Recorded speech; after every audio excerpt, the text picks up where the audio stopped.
Amin. Haleluya. Teman-teman di rumah yang menyaksikan melewati TikTok, melalui Instagram, melalui Facebook, melalui Zoom, sama-sama taruh tangan kanan kita di dada yuk. Ayo. Sama-sama bilang sama saya, Yesus layak terima pujian.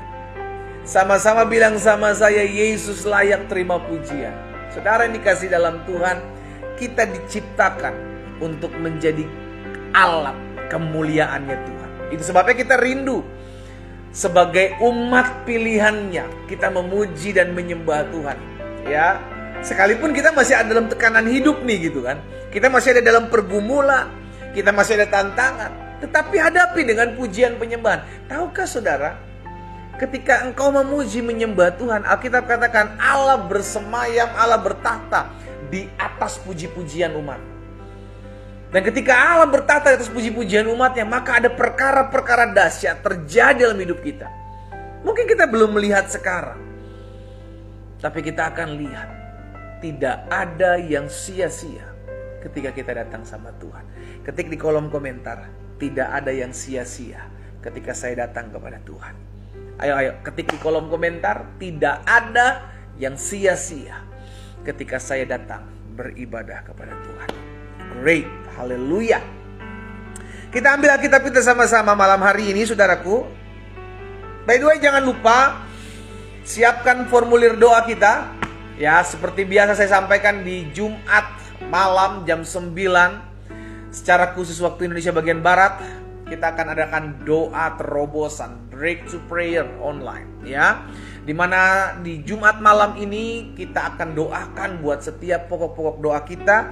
Kita akan doakan buat setiap formulir-formulir doa kita. Karena itu pastikan, siapkan, ya. Siapkan formulir doa saudara di rumah saudara. Engkau bergumul tentang rumah tanggamu, engkau bergumul tentang kesehatanmu, engkau bergumul buat anak-anakmu, engkau bergumul buat masa mudamu. Tulis, doakan itu. Sampai kapan pendeta saya berdoa? Sampai Tuhan jawab doa. Kalau belum dijawab pendeta, doakan terus. Push, pray until something happen. Berdoa sampai sesuatu terjadi. Ya, mari saudara yang dikasih dalam Tuhan, kita lihat Alkitab kita sama-sama. Ada satu hal yang saya mau bagikan buat setiap kita tentang hati. Nah, kenapa hati? Karena Alkitab jelas katakan, jagalah hatimu dengan segala kewaspadaan, sebab dari sanalah terpancar. Dari mana? Dari hati. Terpancar kehidupan. Nah, hari ini yang saya mau bagikan bukan tentang hati yang bersih atau hati yang kotor, bukan. Tetapi yang saya mau bagikan adalah jangan keraskan hatimu. Jangan mengeraskan hatimu. Nah, nanti kita akan belajar sama-sama kapan kita mulai dikatakan mengeraskan hati. Coba kita sama-sama dalam Mazmur pasal 95. Dalam Mazmur pasal 95 ayatnya yang ke-8 dan ayat yang ke-9. Mazmur 95 ayat 8 dan ayat 9. Firman Tuhan bilang begini. Janganlah keraskan hatimu. Sama-sama taruh tangan kanan kita di dada. Sama-sama bilang sama saya tidak boleh mengeraskan hati saya. Jangan keraskan hatimu seperti di Meriba, seperti pada hari di Masa, di padang gurun. Jadi rupanya di Masa dan Meriba ini pernah ada sesuatu yang terjadi di sana, sehingga akhirnya Tuhan murka, dan itu menjadi catatan, menjadi sejarah, ya. Makanya Tuhan ingatkan kepada pemazmur diingatkan lagi bahwa jangan keraskan hatimu seperti di Meriba, seperti pada hari di Masa, di padang gurun. Ayat 9. Pada waktu nenek moyangmu mencobai aku, kata Tuhan. Pada waktu nenek moyangmu mencobai aku, menguji aku, padahal mereka melihat perbuatanku. Ada apa di Masa dan Meriba? Ada ketidakpercayaan umat Tuhan di padang gurun ketika mereka kekurangan air. Mereka kesulitan air. Padahal mereka melihat bagaimana Tuhan membelah Laut Teberau. Mereka berjalan di tengah-tengah Laut Teberau. Itu sebabnya Tuhan marah sekali dengan mereka. Kenapa? Karena mereka mengeraskan hati. Mereka tidak lagi percaya, mereka meragukan, mereka nggak mau dibentuk. Saudara, hati-hati. Saya percaya ada banyak dari kita sudah sering mengalami mujizat Tuhan. Ya, bukan 1-2 kali kita ngalamin mujizat Tuhan. Ada banyak dari kita sudah mengalami perjumpaan dengan Tuhan. Bagaimana Tuhan tolong kita, bagaimana Tuhan pulihkan hidup kita, bagaimana Tuhan bukakan jalan-jalan yang tertutup. Ada banyak dari kita sudah pernah melihat dan menyaksikannya. Namun kalau hari-hari ini engkau sedang diperhadapkan lagi dengan masalah, jangan lupa masa lalu kemarin itu. Bagaimana kemarin Tuhan tolong saya, Tuhan tidak pernah berubah dulu, sekarang, dan sampai selama-lamanya. Berarti Tuhan yang menolong kita kemarin adalah Tuhan yang sama yang akan menolong kita hari ini. Dan tetap akan membela perkara kita di hari yang ke depan. Sama-sama ketik di kolom komentar, Tuhan Yesus tidak pernah berubah. Ayo. Ketik di kolom komentar, Tuhan Yesus tidak pernah berubah. Tidak pernah. Yang sering kali berubah saudara dan saya. Sering kali berubah itu manusianya. Yesus tidak pernah berubah. Amin. Saya berdoa sehingga setiap umat Tuhan yang sudah pernah menyaksikan mujizat Tuhan, sudah pernah punya pengalaman indah bersama dengan Tuhan, bagaimana Tuhan tolong, bagaimana Tuhan bela, bagaimana Tuhan buka jalan, bagaimana Tuhan kerjakan mujizat, jangan pernah engkau melupakannya. Tuhan marah sekali kepada bangsa Israel. Kenapa? Karena mereka udah lihat perbuatan Tuhan, tetapi mereka masih meragukan akan kekurangan air. Coba kita lihat sama-sama lagi, ya. Jangan keraskan hatimu seperti di Meriba, seperti pada hari di masa di padang gurun, pada waktu nenek moyangmu mencobai aku, katanya. Menguji aku, padahal mereka melihat perbuatanku. Saudara dikasih dalam Tuhan, perhatikan. Jangan sampai engkau lupa bagaimana Tuhan sudah pernah menolong hidupmu. Coba sama-sama dalam Amsal 28. Amsal 28 ayat 14. Berbahagialah orang yang senantiasa takut akan Tuhan, tetapi orang yang mengeraskan, perhatikan kata-kata ini, orang yang mengeraskan hatinya akan jatuh ke dalam malapetaka. Berbahagialah orang yang senantiasa takut akan Tuhan, tetapi orang yang mengeraskan hatinya akan jatuh ke dalam segala macam berbagai malapetaka, saudaraku.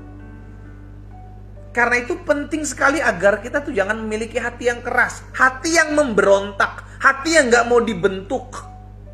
Itu hati yang keras. Bukan sirosis hati, saudara. Tapi hati yang gak mau diajar gitu loh. Hati yang gak mau dibentuk, hatinya keras. Dampak orang dari hati keras, orang tersebut akan jadi keras kepala. Orang tersebut akan jadi orang yang kepala batu, tegar tengkuk, susah diatur. Kenapa? Karena hatinya gak mau dibentuk. Mengeraskan hatinya untuk diajar oleh Tuhan, untuk dididik, diproses oleh Tuhan. Siapa kita atur-atur Tuhan? Kalau Tuhan bilang kita harus didewasakan melalui suami dan melalui istri, melalui yang mertua, melalui anak-anak, melalui menantu kita, ya berarti kita harus diproses. Hadapi itu, jalani itu. Jangan memberontak, jangan mengeraskan hati. Nah, saya pelajari beberapa hal, saudaraku. Kapan seseorang dikatakan mengeraskan hatinya? Yang pertama, seseorang dapat dikatakan mengeraskan hatinya ketika dia mulai meragukan Tuhan dalam jalan-jalan hidupnya. Ini yang terjadi dalam bangsa Israel di masa dan Meriba. Mereka mulai meragukan Tuhan. Apa yang sedang kau hadapi, saudara, hari-hari ini? Apa yang kau sedang gumuli hari-hari ini? Jangan pernah meragukan Tuhan. Amin. Jangan pernah meragukan Tuhan. Apa yang kau hadapi, apa yang kau gumuli, apa yang kau takutkan hari-hari ini, tetap teruslah berpegang kepada Tuhan. Yang pertama kau mesti ingat, pencobaan-pencobaannya tidak akan pernah melebihi kekuatanmu. Yang kedua yang perlu kau ingat, ada badai hidup, ada masalah hidup, ada Tuhan yang memegang tangan kananmu. Dan yang ketiga yang perlu kita ingat, ketika ada badai kehidupan, ada masalah hidup kita, kita tahu bahwa kita berjalan bersama-sama dengan Tuhan, kita dibela Tuhan, penghiburannya ada, kekuatan yang diberikan buat kita, kasihnya selalu dilimpahkan dalam kehidupan kita, sehingga kita bisa menghadapinya. Karena proses gak akan pernah bisa kita hindari. Tuhan mau mendewasakan anak-anaknya dengan proses. Itu sebabnya kita mesti punya pengalaman dengan Tuhan, sudah dikasih dalam Tuhan, supaya kita gak gampang digoncangkan. Ada banyak orang yang punya pengalaman dengan Tuhan, ketika dihadapkan dengan masalah yang baru, dia tenang. Kenapa? Karena udah ada kuncinya. Dia udah tahu, oh Tuhan yang sama, yang Tuhan yang bela saya kok. Kemarin Tuhan tolong saya, sekarang Tuhan pasti tolong saya. Kemarin Tuhan buka jalan buat saya, maka hari ini Tuhan buka jalan buat saya. Dia percaya. Tetapi ada orang-orang yang memang sudah punya pengalaman dengan Tuhan, dan ketika diperhadapkan dengan masalah yang sama yang pernah ditolong Tuhan, dia tetap takut, dia tetap stres, dia tetap khawatir. Hei, kemarin kemana? Bukankah kemarin sudah melihat pertolongan Tuhan? Fokus kita bukan lagi kepada masalah, fokus kita kepada apa yang menyenangkan hati Tuhan, sehingga engkau akan lihat satu persatu jalan-jalan Tuhan dibukakan dalam kehidupan. Jadi yang pertama yang perlu kita ingat, jangan pernah ragukan Tuhan dalam hidupmu. Jangan pernah ragukan Tuhan. Kita akan menjadi orang yang keras hati kita ketika kita mulai meragukan Tuhan dalam jalan-jalan hidup kita. Yang kedua, kapan kita dapat dikatakan mengeraskan hati kita? Ketika Roh Kudus sudah mengingatkan kita, namun kita nggak mau bertobat. Ada banyak dari kita anak-anak Tuhan, ketika udah mulai salah langkah, Roh Kudus ingatkan. Jangan bini orang, jangan suami orang, jangan nipu, jangan, kamu anak Tuhan. Udah diingetin, tapi kita masih mengeraskan hati kita. Engkau keras hati. Lihat di dalam Yohanes 14 ayat 26. Yohanes pasal 14 ayat 26, kita bilang begini, tetapi penghibur yaitu Roh Kudus yang akan diutus oleh Bapa dalam namaku, dialah yang akan mengajarkan segala sesuatu, kepadamu dan akan mengingatkan kamu akan segala sesuatu yang telah kukatakan kepadamu. Baik diajarkan maupun diingatkan. Itu karya Roh Kudus. Kita diajarkan melalui firman, kita tahu kebenaran. Setelah kita tahu kebenaran, kita diingatkan kembali. Jangan lakukan ini, jangan buat itu, jangan kerjakan ini. Sudah ada rules-nya. Tapi kita masih keraskan hati kita.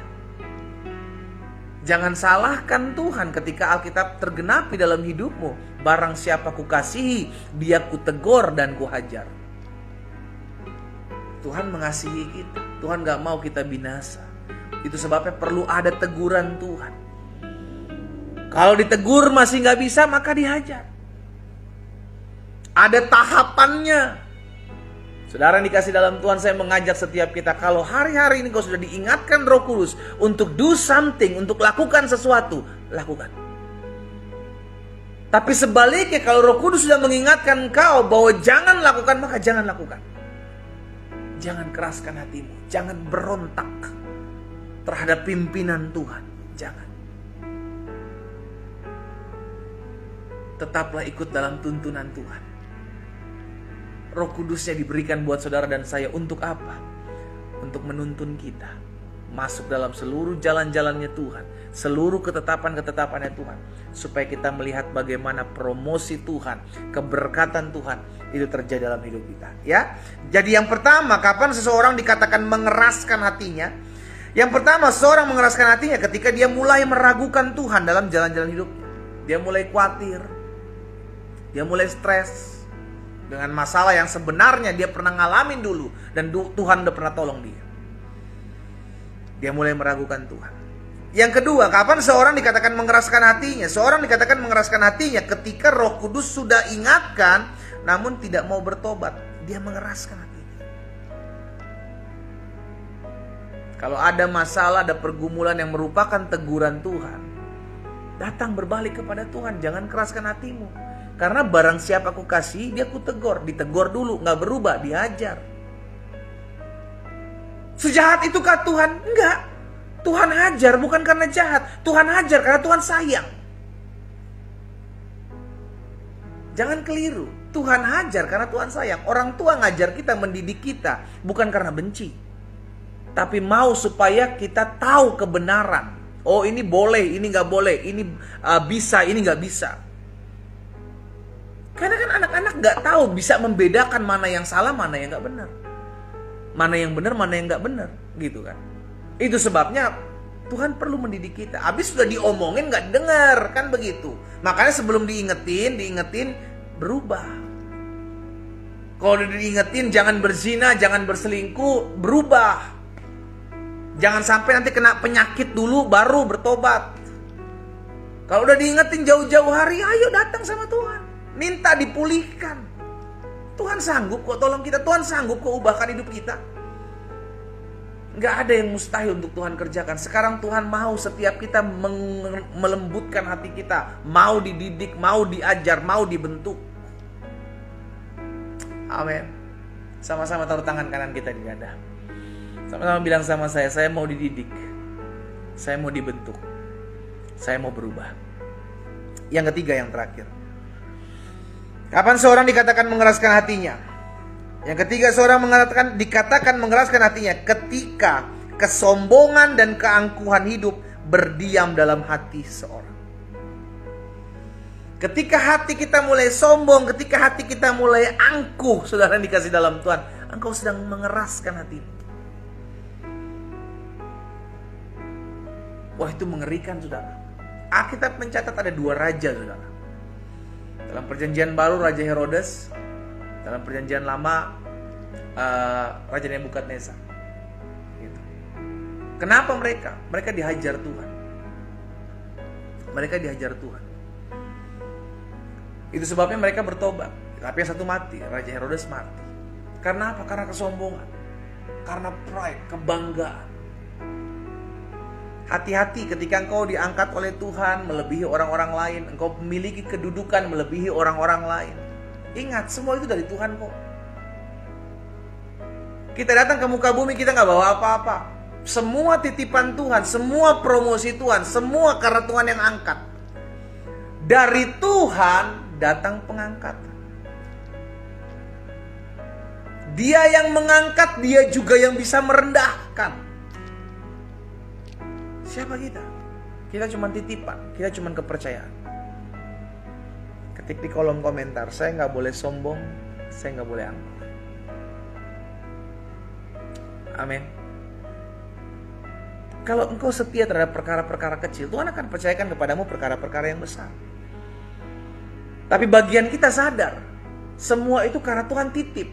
Kalau Tuhan titipkan, Tuhan bisa ambil. Kan titip. Kalau diambil jangan stres. Itu sebabnya kenapa ada dunia ada istilah post power syndrome. Orang yang tadinya berkuasa kehilangan kekuasaan, stres. Karena gak menyadari bahwa itu titipan Tuhan. Jadi yang ketiga, kapan seorang dapat dikatakan memiliki kekerasan hati? Ketika kesombongan, keangkuhan itu ada dalam hatinya. Orang yang semakin mengenal Yesus akan semakin rendah hati. Orang yang semakin mengenal Yesus akan semakin humble. Kenapa? Karena Yesus mengajarkan kerendahan hati, saudara kasih dalam Tuhan. Hari ini saya mengajak setiap umat Tuhan. Kita anak-anak Tuhan, jauhkanlah hati yang keras dalam hidup kita. Kapan hati kita keras? Ketika kita mulai meragukan Tuhan. Kapan hati kita keras? Ketika kita gak mau dididik, gak mau dibentuk, gak mau diajar. Kapan hati kita keras? Ketika kesombongan, keangkuhan ada dalam kehidupan kita. Miliki hati yang mau dibentuk. Miliki hati yang rendah hati. Karena dengan demikian kau akan melihat bagaimana Tuhan campur tangan dalam kehidupanmu. Kita berdoa, kita datang kepada Tuhan. Bapa, terpujilah namamu, Allah yang mengajarkan kami akan segala sesuatu yang perlu kami ketahui. Sehingga semakin hari kami semakin menyadari bahwa Kami mau dibentuk. Kami mau memiliki hati yang tidak keras hati. Kami gak mau meragukan kuasa Tuhan dalam hidup kami. Karena kami tahu Yesus kami tetap sama dulu, sekarang, dan sampai selama-lamanya. Engkau selama-lamanya pembuat mujizat dalam hidup kami. Engkau selama-lamanya sanggup menyembuhkan kami yang sakit. Engkau selama-lamanya sanggup memulihkan kami yang lemah. Dan Engkau selama-lamanya tetap Tuhan. Itu sebabnya kami mau diingatkan selalu oleh Roh Kudus-Mu. Kalau ada di antara umat Tuhan yang hari-hari sedang diingatkan Roh Kudus, namun mengeraskan hati mereka untuk tetap berlaku tidak menyenangkan hati Tuhan, hari ini hamba berdoa dalam nama Yesus. Dalam nama Yesus Tuhan jamah. Sehingga mulai hari ini setiap anak-anak Tuhan dengar-dengaran terhadap kuasa Roh Allah. Engkau sampaikan sesuatu bagi masing-masing kami Tuhan Yesus.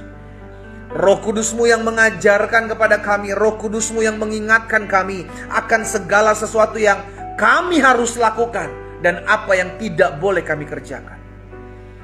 Itu sebabnya hamba berdoa di dalam nama Yesus, beri kepekaan dalam hati setiap umat Tuhan. Mulai hari ini, hamba berdoa di dalam nama Yesus, sehingga setiap anak-anak Tuhan diberikan kepekaan akan suara Roh Allah.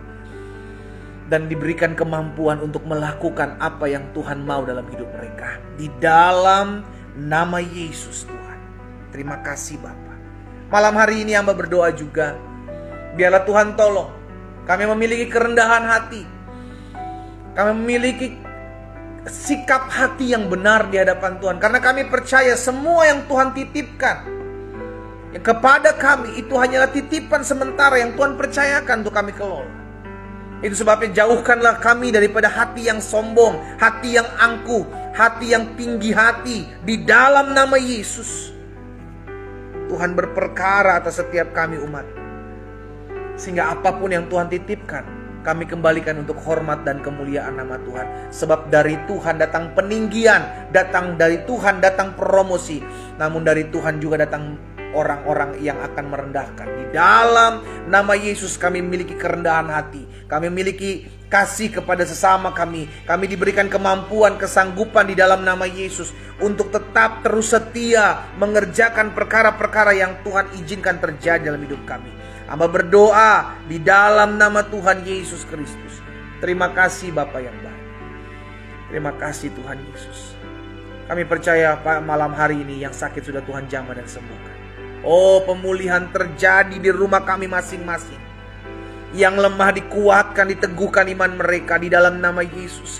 Bahkan kalau ada di antara mereka umat Tuhan yang hari-hari hidupnya sedang jauh dari Tuhan, biar terus Roh Kudus berperkara dalam hidup mereka. Pulihkan ya Allah, pulihkan dalam nama Yesus. Pemulihan terjadi di rumah umatmu masing-masing malam hari ini. Di dalam nama Yesus terjadi kuasa pemulihan. Terjadi kuasa pemulihan. Terjadi di dalam nama Yesus. Terima kasih Bapa. Terima kasih. Malam hari ini kami akan mengangkat setiap pokok-pokok doa kami di altar kudus Tuhan. Baik hamba di tempat ini maupun umat Tuhan di rumah mereka masing-masing. Tuhan, kami percaya Engkau Allah yang mendengar, Engkau Allah yang melihat setiap seru doa kami. Itu sebabnya malam hari ini secara khusus dalam ibadah online Breakthrough Prayer, Tuhan, kami mengangkat setiap pokok-pokok doa kami di altar kudus Tuhan.